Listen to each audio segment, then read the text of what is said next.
Welcome to the Sports Town podcast. No drama, no politics, and no arguing. Just two guys talking sports. I'm your host, JJ Peters, and in today's episode, we'll discuss Tuesday night football highlights, reaction to the LCS, Jets release Le'Veon Bell, and the top golfer in the world tests positive for COVID 19. As every episode, we do a poll question, and you can vote on Instagram, Facebook, and Twitter. And the question is, do the Rays finish off the Astros tonight? Poll results are in, and currently the Rays are running away with it.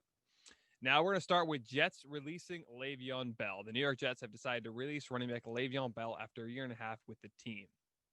Bell signed with the New York Jets in 2019 on a 4-year, $52 million contract. Bell missed the entire 2018 season because of a holdout with the Steelers. Bell wanted $17 million a year going into the 2019 free agency. In the middle of last season, the Jets were shopping Bell before the deadline. According to multiple sources, the Jets owed Bell $6.6 million after parting ways with the former Steeler. There were multiple reports that Le'Veon Bell angered the Jets organization after liking a few tweets that they did not use Bell right. Bell will now have his choice of signing with any team. My first thoughts of this, I'm really shocked that it happened. You would think that Le'Veon Bell would have a market for him. However, the Jets and Bell never did agree with each other after they fired the GM that signed him like 2 months later. It's going to be entertaining to see what the Jets do to replace Bell. Frank Gore, and yes, Frank Gore, the guy who's been in the league now his 16th season, is now the number one running back for the Jets. Not sure if that's a great option for a team that is the worst in the league. Gore is now in his 16th season after signing with the team last April. But back to Bell, he did run for over 800 yards last season despite having his worst year in the league in 2019. I might be a little biased towards Le'Veon Bell, but I do believe he's still a good running back despite having a lot of tread on the tires. I think if a good team signs him, he will once again be an elite running back for the next few seasons. Who should sign Le'Veon Bell? Well, currently, I've been hearing a lot about the Tampa Bay Buccaneers and the New England Patriots. Both could use a running back like Bell. Bell can run and catch balls in the backfield. Dan Orlowski of the mothership, ESPN, has continued to say that Tampa needs a running back who can catch out of the backfield, and he thinks that the Bucs would definitely use a guy like Bell. Obviously, Belichick and the New England Patriots could consider Le'Veon Bell as well because they never could sign too many weapons. It does seem like Belichick always signs former stars to very little contract and gets the most use out of them. The perfect example would be them signing Cam Newton, a former league MVP, to less than $2 million contract. Other teams that could be interested would be the Chicago Bears, Buffalo Bills, the Pittsburgh Steelers, or maybe a dark horse in the Baltimore Ravens. It would be very interesting to see if Le'Veon Bell returns to Pittsburgh, but again, I don't think that's going to happen. There were multiple rumors that the Steelers looked into shopping for Bell when he was on the trade market, but I don't see Pittsburgh bringing back Le'Veon Bell. Did Adam Gase and Le'Veon Bell ever get along? Well, to sum it all up in one word, no, I don't think so. Gase and Bell, I feel like never had a good conversation with each other and never did agree on anything. You also have to point out that Adam Gase did not want to sign Bell to that massive contract and eventually fired the GM who signed Le'Veon Bell. Bell would be a great running back for almost any team. But, of course, the Jets, after looking to trade him, decided to release him, and they still owe him $6.6 million. So whoever signs the former 3-time Pro Bowler and 2-time All-Pro won't have to pay him as much as the Jets will have to. Sorry, Jets fans. It's been a tough season. Now we move on to the head coaching vacancies in the NBA. Now that the NBA season has finished, let's talk about all the coaching vacancies in the league. The Houston Rockets, the OKC Thunder, the LA Clippers, the New Orleans Pelicans, and the Indiana Pacers. Former Houston head coach Mike D'Antoni left the Rockets after losing to the Lakers in the conference semifinals. The Pelicans parted ways with Alvin Gentry, and the LA Clippers did the same with Doc Rivers after being upset by the Nuggets in the bubble. The Indiana Pacers also fired Nate Thurmond after signing him last year to an extension, and Billy Donovan left the Thunder to coach in Chicago. It's very interesting to see that 4 teams still need a head coach, despite their season being over for at least a month now. The one team I'm surprised that hasn't hired a coach yet is the LA Clippers. They fired Doc Rivers after losing the Denver Nuggets in 7 games in the conference semifinals. They have interviewed a few coaches that include assistant and former Cavs coach Ty Lue, and have been rumored to be looking into former Bulls and Lakers head coach Phil Jackson. However, the Houston Rockets have just interviewed Lue and are seriously considering him for the job. Jackson is now 75 years old and hasn't coached in the league since 2010. The Rockets did not fire Mike D'Antoni. He decided to leave on his own terms. There have been multiple reports that the Indiana Pacers and the New Orleans Pelicans are very interested in D'Antoni. However, still nobody knows where he will land in the next few months. No word yet on the OKC Thunder or the Indiana Pacers. What's the best head coaching job available currently? Well, the obvious choice, of course, would be the LA Clippers. They have the most talented roster in all of the league, and they have the best player in Kawhi Leonard. They should have at least made it to the Western Conference Finals. However, they were knocked off by the Nuggets in 7 games. I think Ty Lue is the front runner for the job, or it could be someone totally, totally different, similar to what the Nets did with Steve Nash. The Rockets are somewhat exciting, maybe the Pelicans with how young the roster is. The Indiana Pacers job is still a mystery to me, and I'm still not sure if the OKC is going to tank this season. On to coaching predictions. As I previously mentioned, I think the Clippers go with Ty Lue. The Indiana Pacers hire Mike D'Antoni. They could also hire Jason Kidd, but I think the Indiana Pacers are going to go ahead and hire Mike D'Antoni. The Pelicans, I think, rock with Brent Brown, and the OKC Thunder hire their lead assistant. They are just predictions for me, and I'm still not sure they're going to come to fruition, but it could happen. The one that I'm most confident is the LA Clippers hiring an assistant and former Cavs coach, Ty Lue. Now we move on to the LCS. After the LA Dodgers fell to the Atlanta Braves in Game 2, 8-7, and trailed the series 2-0, they absolutely destroyed the Braves in Game 3, thanks to 15 runs in 3 innings. Bellinger, Seager, Muncy, and Jock Peterson all had homers in 3 innings.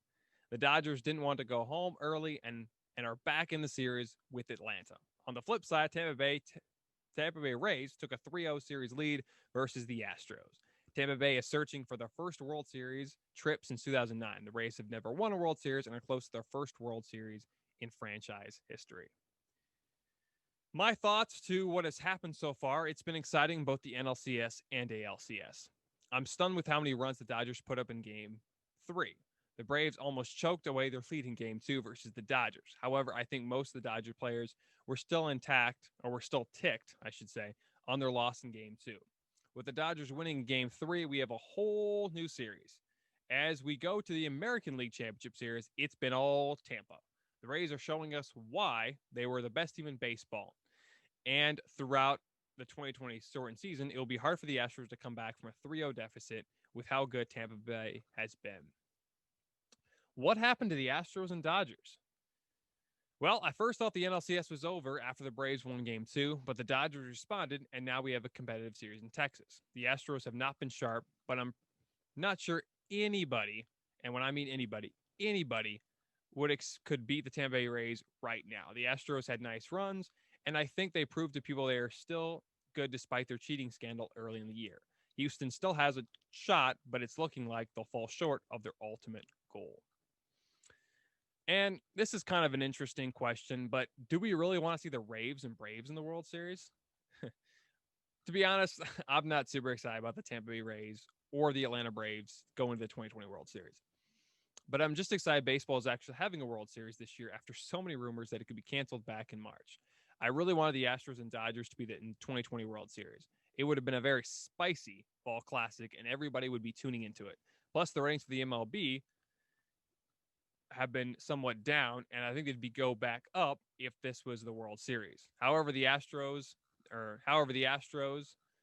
Dodgers, the Braves, and Tampa Bay Rays would clearly make an interesting fall classic, to say the least. I'm basically saying all teams would make anything interesting, especially with what we're dealing with right now in 2020. Ultimately, though, I believe the Rays top the Braves in 5 games if that does happen. Tampa Bay earns their first World Series title, and Randy Rosarina is your World Series MVP.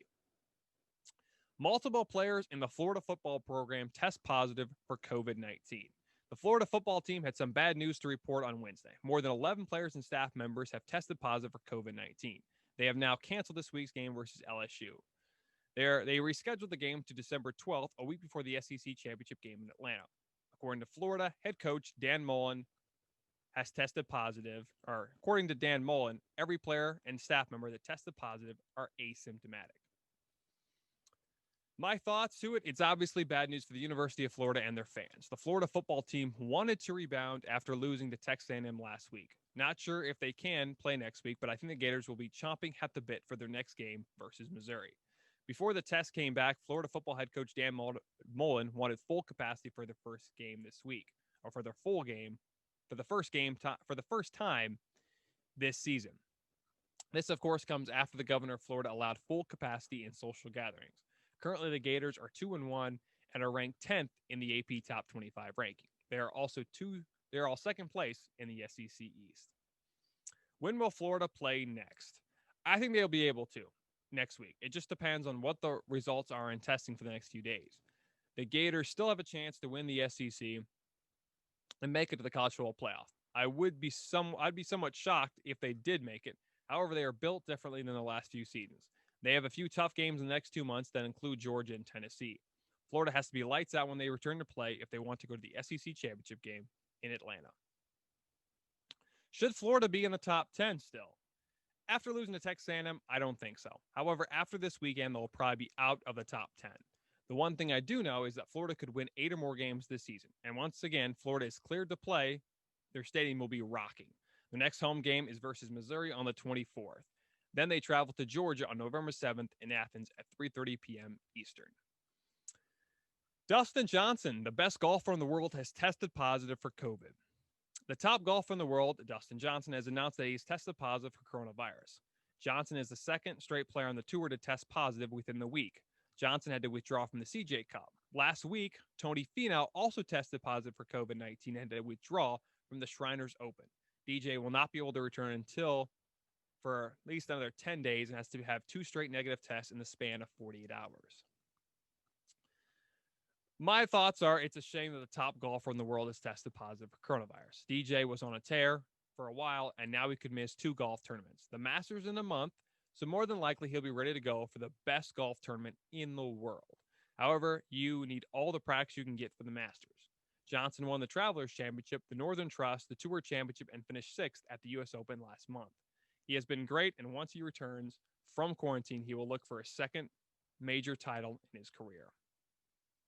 Which brings up me to my next question. Does DJ play in the Masters next season? Well, I think he will. If it's not serious, he will be back in 10 days and will only likely miss the CJ Cup this weekend. More than likely, Johnson will be ready to compete at a high level. The 2020 Tour Championship and FedEx Cup winner has been searching for his first Masters win since he came onto the tour. Last year, Johnson finished tied for second, and the years before that, he finished 10th, 4th, and 6th. Currently, the betting odds are in Dustin Johnson's favor to win the 2020 Masters at Augusta National. Will it affect DJ's play? I don't think so, unless it's really serious. However, if it's serious, Johnson won't be playing at Augusta this year, which would be a shame. I don't think that will happen, and I feel like Johnson will be back and better than ever once he returns from lockdown. Johnson is the best golfer in the world currently and wants to win his first Masters. He's been so close in the past, and I think he will finally get over the hump and win the tournament that every golfer and fan dreams of. Got some UFC news. The UFC has offered McGregor and Poirier a fight on January 23rd, 2001. Excuse me, not 2001, 2021. The UFC president Dana White has offered Conor McGregor a fight with Dustin Poirier on January 23rd, 2021. A week ago, Conor McGregor offered Poirier, aka The Diamond, an exhibition fight on December 12th in Dublin, Ireland, hosted by McGregor Sports and Entertainment. However, McGregor retired in June for the 3rd time, but he's still under contract with the UFC. The Irishman still wants the fight in 2020 and even said he doesn't want to challenge in 2021.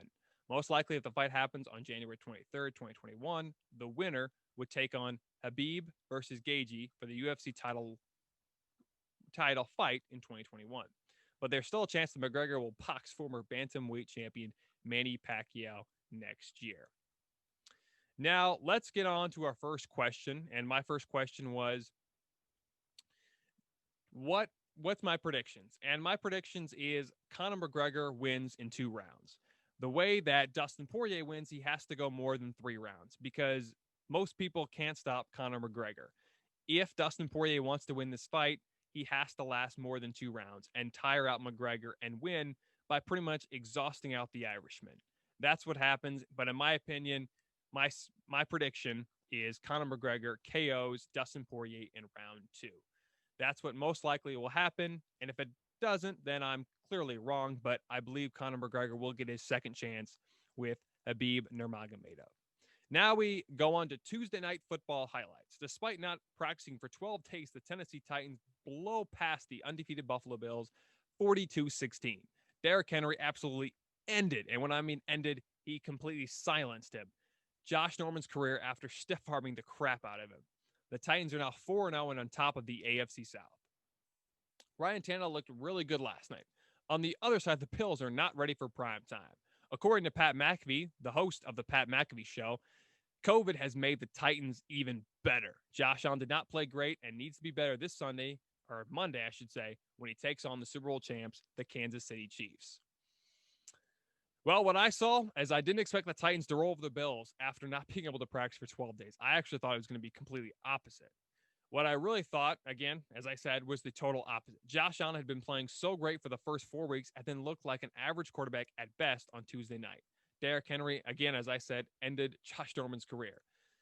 And, of course, you can't forget all about the Titans fans that were at the game in Tennessee for Tuesday night. They helped out a lot. Do the Titans even need practice? Obviously, they do. But, I don't know. It seemed like having the Titans being fresh helped more than actually having real practice. But, again, the Tennessee Titans, they need practice, but it just seemed like they were the fresher team, and that's pretty much what happened and why they had the advantage. Now, what happened to the Bills? Well, to be honest, I'm not really sure.